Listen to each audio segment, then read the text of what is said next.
Hello, this is Property Matters, a weekly catch-up on the world of property supported by Fairview International Property Consultancy and auctionproperty.co.uk. We're live every Sunday, 10 a.m, YouTube, Facebook, LinkedIn and our website, propertymatterstv.co.uk. And if you're watching on our website, please leave us a Google review, and if you're watching via social media, get involved in the comments. Our email address is hello@propertymatterstv.co.uk if you want to get in touch. And if you don't have time to watch us live every Sunday, then you can get us on the move with a podcast available on the platforms on the other side of the screen. And we're also live across the week on Dilsey Radio. So let's say hi to our property expert, Joe Joshi. Hi, Joe. Good morning. Good morning, Paul. Good morning, everybody. Good morning to our listeners and viewers. And welcome to a Sunday once again with lots of stuff in property. Yeah, we're going to be talking millennials today. We've never talked about them, I don't think, not in any detail anyway, on Property Matters. But there's a big issue around millennials and property inheritance, and this story, which I found in the Sunday Times recently, really does capture this rather well. So it involves a young lady called Estelle Kieber, who was heartbroken when her grandmother died unexpectedly of a stroke aged 75. But once the funeral was over and the mourners had departed, things kind of went downhill. So Kieber was expecting her grandmother's £250,000 inheritance to be split between her and her sister, enough finally to buy a home of her own. Her grandmother had explained to her that her and her sister were to be the only beneficiaries. Kieber and her grandmother had been estranged from Kieber's mother for 4 years. The nan had told her she didn't want the mum to be able to receive her inheritance, but then, of course, no will was found, and her mother inherited the lot. Such are the vicissitudes of the inheritance game. We're in the midst of what economists are calling the Great Wealth Transfer. This is the bit that's really interesting, with $84 trillion set to change hands globally in the next 2 decades. For property-hungry millennials aged 28 to 43, it can't come soon enough. But Kieber's experience demonstrates the great expectations do not always come to pass. Britain's theoretical inheritance pot is vast. Over 65s in Britain hold £2.73 trillion in property. 2 trillion of it is mortgage-free, according to Savills. Only 10% of the homeowners in England are people aged 25 to 34, while younger generations are counting on inheritance to get onto the property ladder. For many, the money will be too little, too late. And for the unlucky ones, it won't come at all, or it'll be frittered away on legal disputes. That's quite an astonishing figure, isn't it, Joe? 2.7 trillion is held in property in UK by over 65s, and 2 trillion of it is mortgage-free. Yes, I mean, there's not any surprise in those vast numbers, Paul. I mean, on this program for the last 3 years, I have harped on about the fact that how important and why it is so important that people get on the property ladder and start early as much as they can, and because fundamentally the best saving and investment they make throughout their life cycle is the property. It's the only one that they can actually probably control, see gain, have its losses as well as its gains, but mostly its gains over that period. And these numbers just tell you that story of why it is. We're not a nation in the UK of stocks and shares. We're not, investing in pensions to a large extent, and there's certainly not enough other insurances that go in. So people tend to want to buy property because that bricks and mortar value, that touching feeling situation is what really makes them feel stronger. And this 2.7 trillion pounds worth of property held, of which 2 trillion is paid up for, is a vast amount.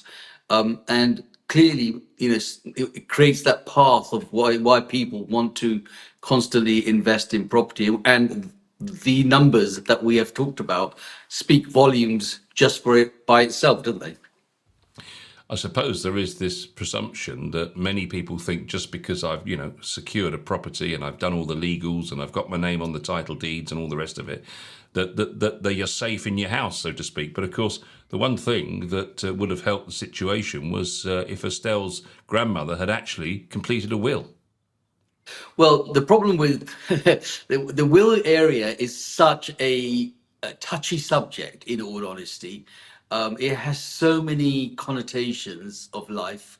And I've spoken to, and to be honest with you, you sort of feel it yourself. I'm sure you've been through it yourself as a father and individual. You question the timing of whether it's right or wrong, whether what's to do, what's the best to do, what kind of advice is available, what advice is good advice, what advice is bad advice, all of that. Then sometimes puts you on a bit of a back foot, and then you think, well, I'll do it tomorrow.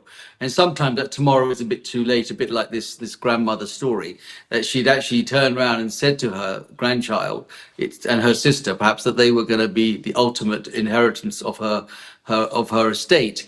But somewhere in that journey, she didn't put that pen to paper, and put their name down, and subsequently the whole thing went pear shaped. And the reason why those things happen are those emotional situations that people carry in that journey, Paul.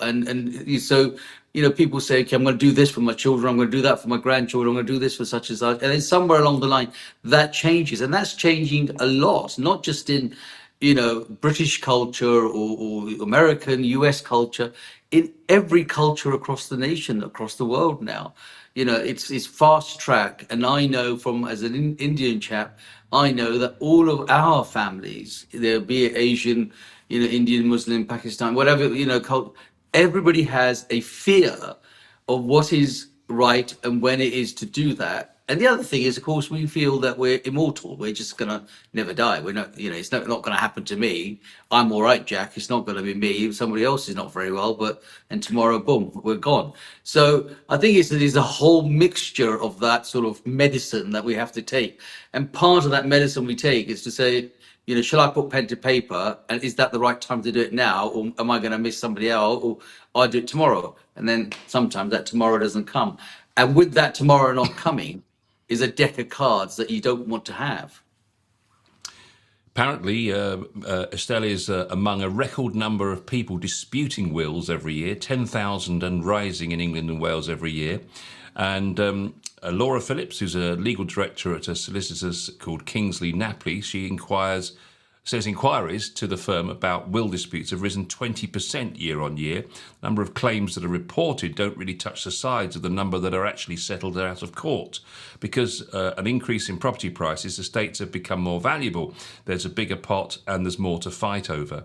Another factor is that the family links are more complex than they used to be, as many as one of three families are thought to be blended, the product of a remarriage and a multiple parentage. This adds all manner of complications, and they talk about somebody called Polly. Polly's father died when she was very young, and when her mother remarried, she brought the bulk of the wealth to her new marriage. But when Polly was 29, her mother died of a short illness, passing her money to the husband. He died less than 12 months later, and because her stepfather had not made a will, the wealth passed to his children, excluding Polly, despite the fact that a significant part of his estate had originated from her mother. That just goes to show it just goes down another avenue, doesn't it? Well, this is what I was just saying, that because of all of those other mixtures that come into the system, you're never sure which is the right direction to go. And it is when you say the blend, I mean, the blend is now the norm. There wasn't a time when that blend was there. We had a sort of a direction.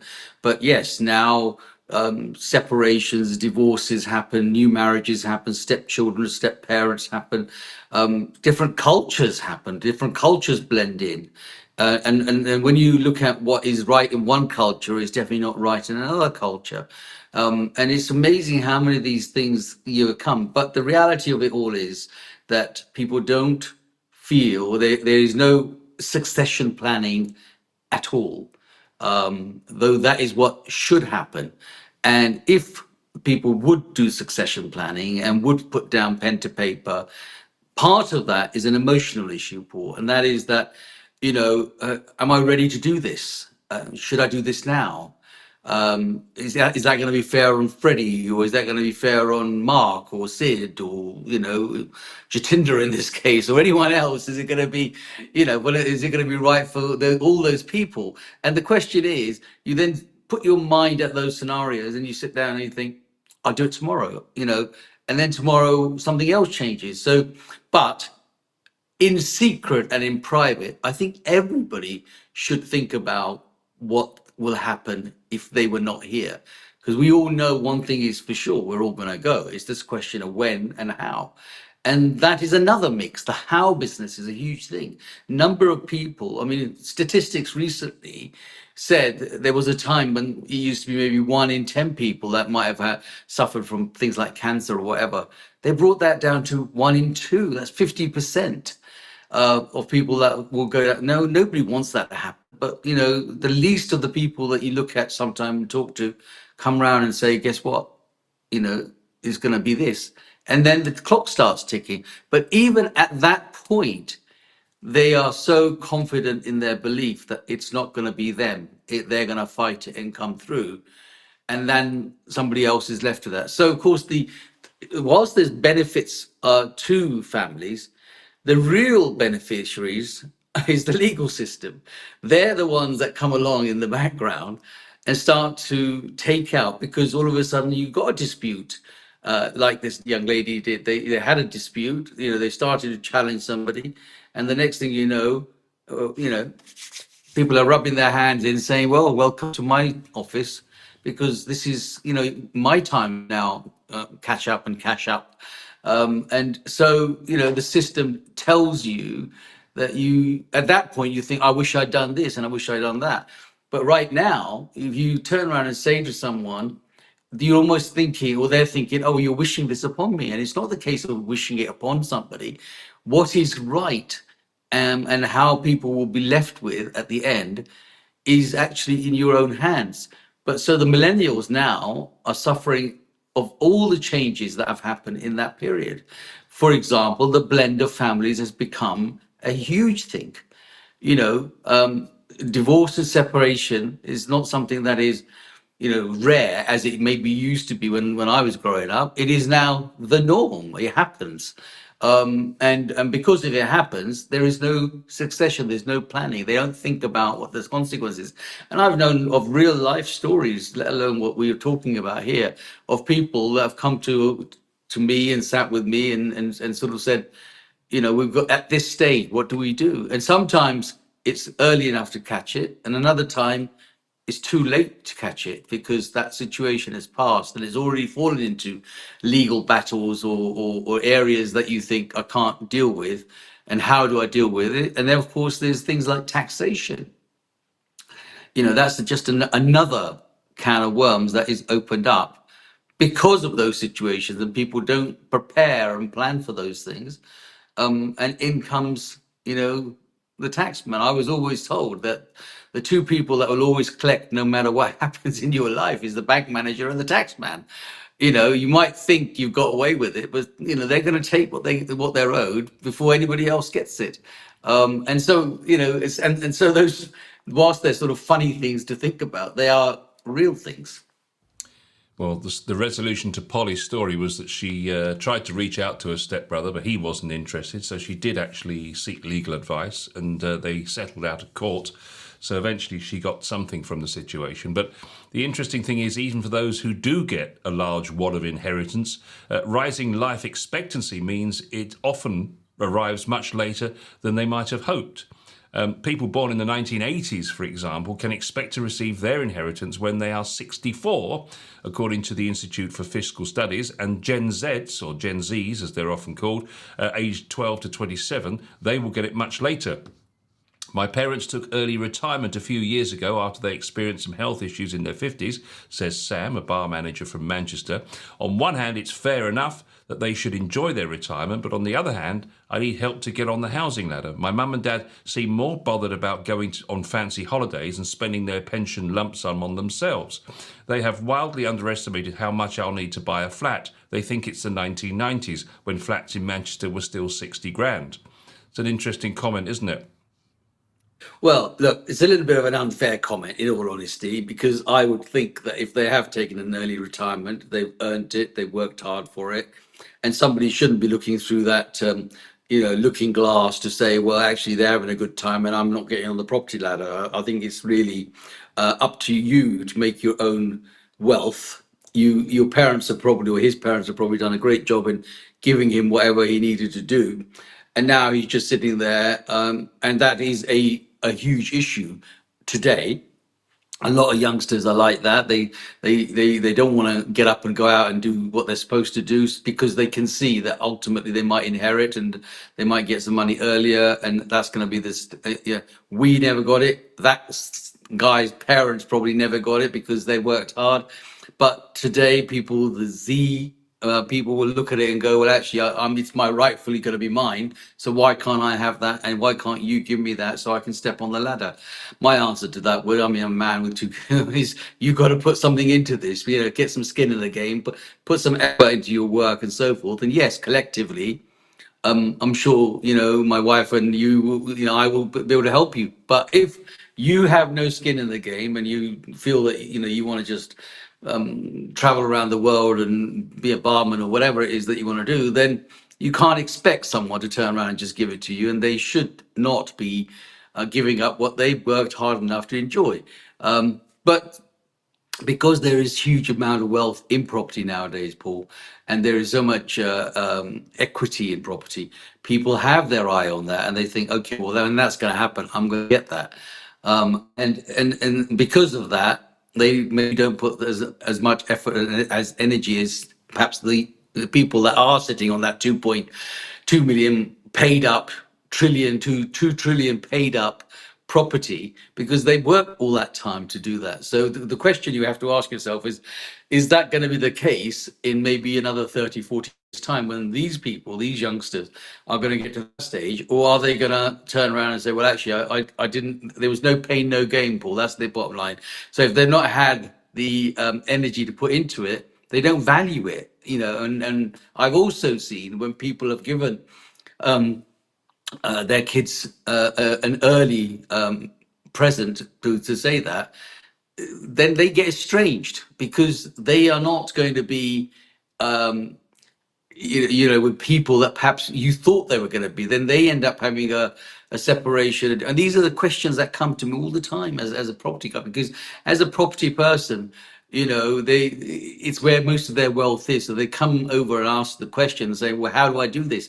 And then perhaps, if they paid them early or gave them a gift early, they married and they then divorced and they then separated. That benefit of that person that's worked hard and given you that is all now just been flushed down the toilet because of their kids' circumstances, who then will perhaps look at them again in his or her second round of marriage and say, well, actually, I'm now stuck in a rented property because I had to get rid of it because I divorced the last one and I want to get married again. And he looks to the same parents again and says, could I have some more money because I want to get on the property ladder again? And the question is, where do you start and where do you finish that? And so all of these mixes that are happening are causing these questions.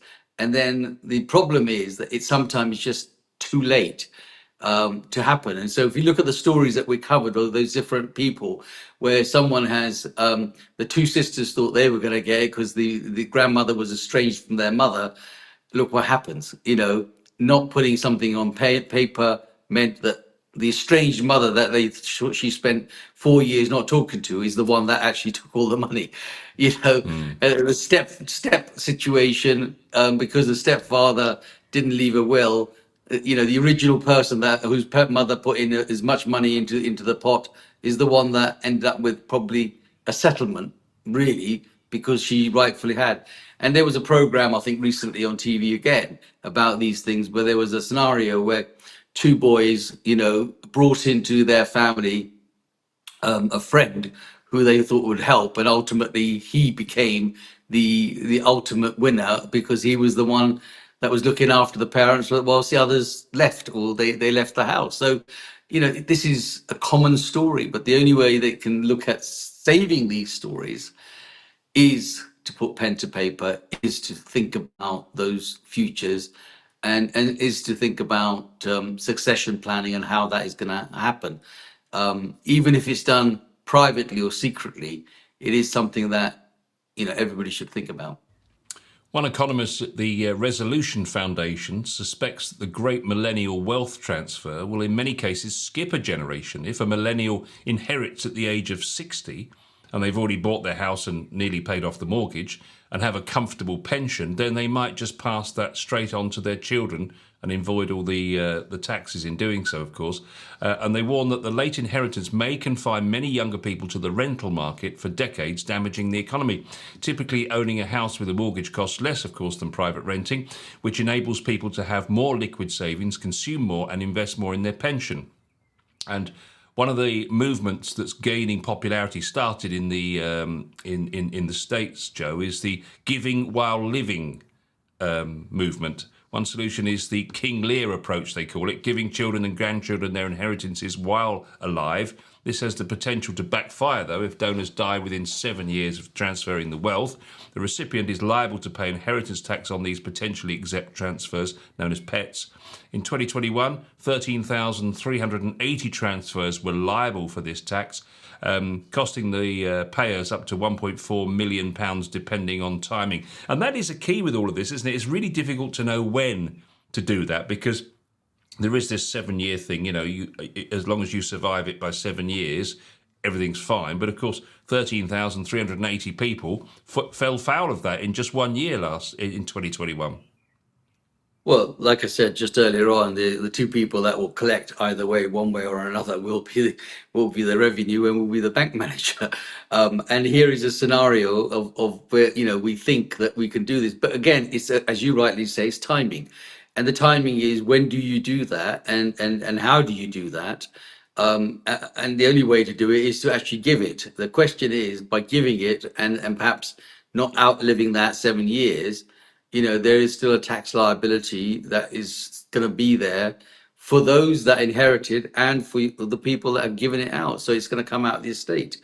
By the way, you gave away, I don't know, £1 million, and it's not, it's not 7 years, so you still got money to pay on that, and they've got to pay tax, and you've got to pay tax, or your estate's got to be paying tax. So timing is everything in most things, but the first and foremost that we can only say here on our show is that it's good advice and good guidance to be able to say, I think, privately or publicly, do put pen to paper, do set your rules out, and do make sure that an appropriate executor has been appointed, so that when the time comes, these things can be executed in the correct, orderly fashion. But unfortunately, because of the blend of the life that is now, it does make it very, very difficult. And people don't think about what's going to happen after, because they're not prepared for the after. And it's not my problem. I remember speaking to a very wealthy gentleman once, and he's. I said to him, have you made your succession plan? And he just looked at me, and his answer was, well, my kids haven't really been that nice to me over the years. So he says, stuff them, basically. And that's my politer way of telling you what he actually said. And so they paid a heck of a price at the end, and I watched that situation unfold right in front of my own eyes. And he just simply said, I'm going to have a great time. I'm going to go and basically live my life the way I want to, and to hell with them, because they've not been so. So there's a lot of things that people take into consideration, and yet, I mean, literally, I can tell you, I was in the car with this chap, and he pulled over, literally parked his car, looked me in the eyes, and he went, you know what? I like what you're saying, but I'm telling you now, it ain't going to happen. And the reason why he did it is because the kids just were not nice kids. So he says, stuff them. So there's a whole bunch of things that happen in people's lives that will drive them to that. And there are people in the system that will obviously welcome that, including, law firms who are sitting there purely for that business. They know that this is going to happen, and this is how they want it. So it's a system. But to buck the system, there are things that I think people should do, but won't always do, because there's emotion. And how do you put a price on emotion? You can't.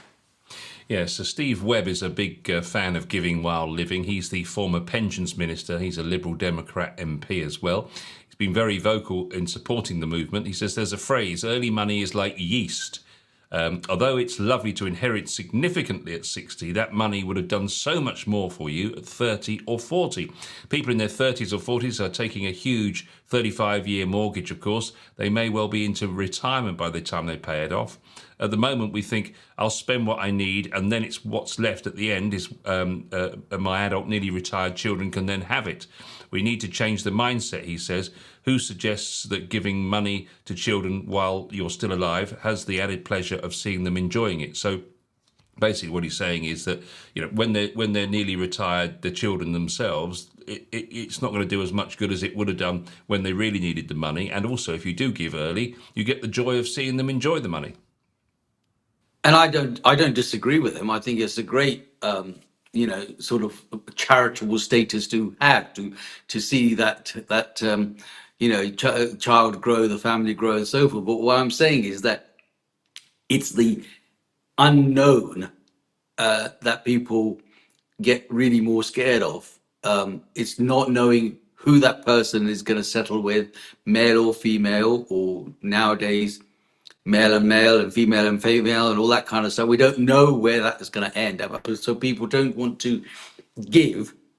It may not have been as apparent maybe 40, 50 years ago, but it is now the norm, Paul. And the problem with that is, being that the norm makes people more weary about how they want to leave that inheritance.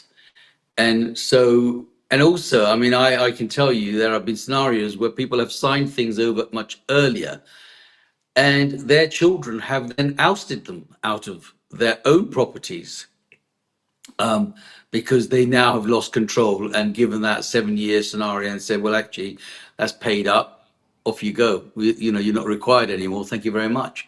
So there's a lot of emotion that goes into this situation, and it's a touchy subject by anyone's stretch of imagination. It doesn't matter what creed, kind, culture you are. It is a really, really difficult subject, but we can only suggest that it's good advice to put pen to paper at some stage of your life, sooner rather than later, and help everybody to achieve those goals, including yourself.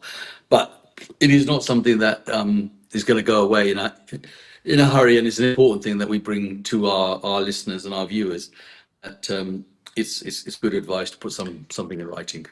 Machiavelli once wrote, a son can bear the equanimity of losing his father, but the loss of his inheritance may drive him to despair. And I think that's kind of what you're saying there. That's what I'm saying. Critics of the giving while living approach say that this lets the government off easy, transferring the responsibility for solving the high housing crisis and wage stagnation to wealthy parents. And there's another big problem, of course, social care. Mr. Broom suggests that older generations overconsume housing and are often reluctant to downsize, partly because property is a tax-efficient way to pass on wealth, but also because that wealth may be required to pay for social care. As many as 1.7 million people could be living with dementia in England and Wales by 2040, a far higher figure than previously forecast. Demand for social care is rapidly outstripping supply. In 22-23, the government received 2 million requests for social care in England. Money and family is rarely a straightforward combination, but this confluence of rising care and housing costs, huge wealth transfers, and increasing complex family dynamics promises to make inheritance a defining issue of the coming decades. Yeah, it really is. And as you say, with all the blended family complications and various other things, it is a minefield, and you can see why the lawyers are rubbing their hands with glee, I suspect. Yes, I mean, look, it's a real emotional issue, and it's not one point that it solves or it doesn't solve.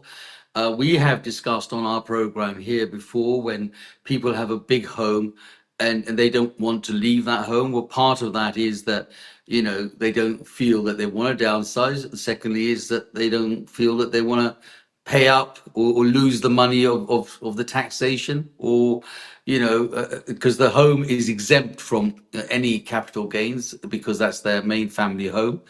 And if they downsize, they'll pay a stamp duty again to purchase another property. It's a constant way of losing money out of the system that you've worked hard to put into the system in the first place. Then the question of reducing the housing availability. Well, that housing availability really isn't a big issue at the top end. It's the availability issue is at the bottom end, and that is where planning laws and size and accommodation and all those things that come into it. But if you've got a big house or a large property and a large plot of land, doesn't necessarily mean that you're the one that's causing it. But that's the green-eyed monster situation. They look at it and go, look at that person. They're living in a very, very nice house, big house. They could do this and they could do that. Actually, before you start looking at over the garden fence, over the neighbors, maybe people should look at themselves and say, well, actually, how do I step myself onto the property ladder? How do I, work with my family to achieve those goals? How can I, win that situation? That situation within families has, I mean, look, I always say sometimes when somebody is going to go separate ways, it's three things for me, as a property guy. It's one sale and two properties to purchase again, because they're both going to go and buy something or rent something. So it's the wheel of succession. It happens a lot, but it's not always the right thing. And sometimes people are, after the event, regret it and say, you know what, in hindsight, I'm sure we could have worked it out as it is. But, emotions are such that once you made that decision, I'm going to go, that's not going to happen. Everything else almost doesn't matter until you start seeing the bills coming in for all the services and all the advice and all the guidance and all the other things that everybody sort of tags on. Then you think, God, I've just paid out a hell of a lot of money for something that I probably shouldn't have had to pay out if we had taken all the right steps. But that's the part. We don't take the right steps. And just to take this all full circle as we wrap up this story, as for Estelle Kieber, the original lady we talked about with her estranged mother and a grandmother, she found a silver lining, says the story, amid her crushing disappointment over her grandmother's inheritance. Although she was unsuccessful in challenging the mother, whom she no longer speaks to and remains renting in Leicester. But there is one good thing about it, she says. The story and the events actually brought me and my sister much closer together. So there was something of a benefit taken out of the story. And that's all we have time for this week on Property Matters. Big subject, inheritance for millennials, and I think we've covered that full and wholesomely, shall we say. Joe, thanks ever so much. We'll see you again for another Property Matters very soon.